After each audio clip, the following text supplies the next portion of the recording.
তুহিন, তুমি তোমার স্যারের সাথে কি করছো? ম্যাডাম, আমি স্যারের জন্য পানি এনে দেখি স্যার ছটফট করছে, তারপর শান্ত হয়ে গেল। মনে হয় ম্যাডাম স্যার মারা গেছে। কি, তোমার স্যার মরে গেছে? তুমি ঠিকভাবে চেক করে দেখেছো তোমার স্যার মরে গেছে? হ্যাঁ হ্যাঁ ম্যাডাম, আমি ভালো করে চেক করে দেখেছি, স্যারের শ্বাস চলছে না, স্যার মনে হয় মরে গেছে। আপনার বিশ্বাস না হলে আমি আবার চেক করে দেখছি। স্যারের জ্ঞান নেই, স্যার মারা গেছে। কি, আমার স্বামী সত্যি মরে গেছে? আমার তো মনে হচ্ছে তুমি আমার স্বামীকে মেরে ফেলেছো। আরে ম্যাডাম, আপনি সব কি বলছেন? আমি স্যারকে কেন মারবো? আমি স্যারকে মারিনি। তাহলে তুমি তার গলা ধরে রেখেছিলে কেন? আরে ম্যাডাম, আমি ভেবেছিলাম স্যারের হার্ট অ্যাটাক হয়েছে, তাই আমি তার বুকে চাপ দিচ্ছিলাম। তো এখন তুমি এখানে দাঁড়িয়ে কি করছো? এখান থেকে যাও আর অ্যাম্বুলেন্স ডাকো। ঠিক আছে ম্যাডাম।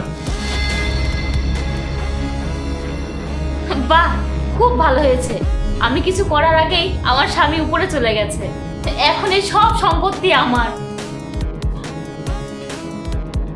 এখন আমি এক কাজ করি, তাড়াতাড়ি আমার বয়ফ্রেন্ডকে ফোন করে এখানে আসতে বলি, ও এসে এই লাশের একটা ব্যবস্থা করবে।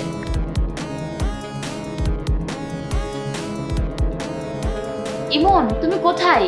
তোমাকে একটা সুখবর দিই। কি সুখবর? আমার স্বামী মারা গেছে। তোমার স্বামী মরে গেছে? কিভাবে? আরে, আমার বাসার কাজের ছেলে বলল ওর হার্ট অ্যাটাক হয়েছে, আর আমরা তো অনেকদিন ধরেই প্ল্যান করছিলাম ওকে মারার জন্য। আমাদের আর কিছু করা লাগলো না, ও নিজেই মরে গেছে। এখন আর আমাদের কোনো সমস্যা হবে না। এখন ওর সমস্ত সম্পত্তি আমার নামে করে নিয়ে আমরা বিয়ে করে আমরা সারা জীবন একসাথে থাকবো। তুমি তো খুব ভালো কথা বলেছ। আরে, আমি তোমার প্রেমিকা না? এখন সময় নষ্ট না করে তাড়াতাড়ি চলে এসো। ঠিক আছে, আমি আসছি। বাহ, আমার স্বামী মরে পড়ে আছে, কি সুন্দর লাগছে দেখতে। আমি এক কাজ করি, একটা সেলফি নিই, শেষ সেলফি। আরে জাহিদ, তুমি বেঁচে আছো কিভাবে? তুমি তো মরে গিয়েছিলে তাই না? তোমার তো হার্ট অ্যাটাক হয়েছিল। কে বলেছে তোমাকে আমার হার্ট অ্যাটাক হয়েছে আর আমি মরে গেছি? আমার তো হার্টের কোনো অসুখ নেই, তাহলে আমি হার্ট অ্যাটাক করে মরে যাবো কিভাবে? তুহিন তো আমাকে বললো তোমার হার্ট অ্যাটাক হয়েছে আর তুমি মরে গেছো। আচ্ছা, তাহলে তুহিন তোমাকে এসব বলেছে? কিন্তু আমি তো তুহিনকে এসব বলতে বলিনি। তাহলে তুহিন কেন আমাকে এসব বললো? আচ্ছা ঠিক আছে, এখন আমি তোমাকে সবকিছু বলছি। স্যার। হ্যাঁ তুহিন, কিন্তু তুমি এখনো বাড়িতে যাওনি? স্যার, আমি যাচ্ছিলাম কিন্তু দেখলাম ম্যাডাম বাসায় নেই, তাই আপনাকে কিছু কথা বলতে এলাম। হ্যাঁ বলো। স্যার, আপনার অগোচরে ম্যাডাম একটা ছেলেকে বাসায় ডাকে আর দুজন মিলে আপনাকে মারার প্ল্যান করে। এটা কিভাবে সম্ভব? ও তো আমাকে অনেক ভালোবাসে। কই, আমি তো এমন কিছু বুঝতে পারিনি।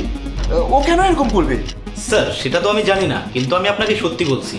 ঠিক আছে, যদি এমন কিছুই হয় তাহলে আমার কাছেও একটা প্ল্যান আছে।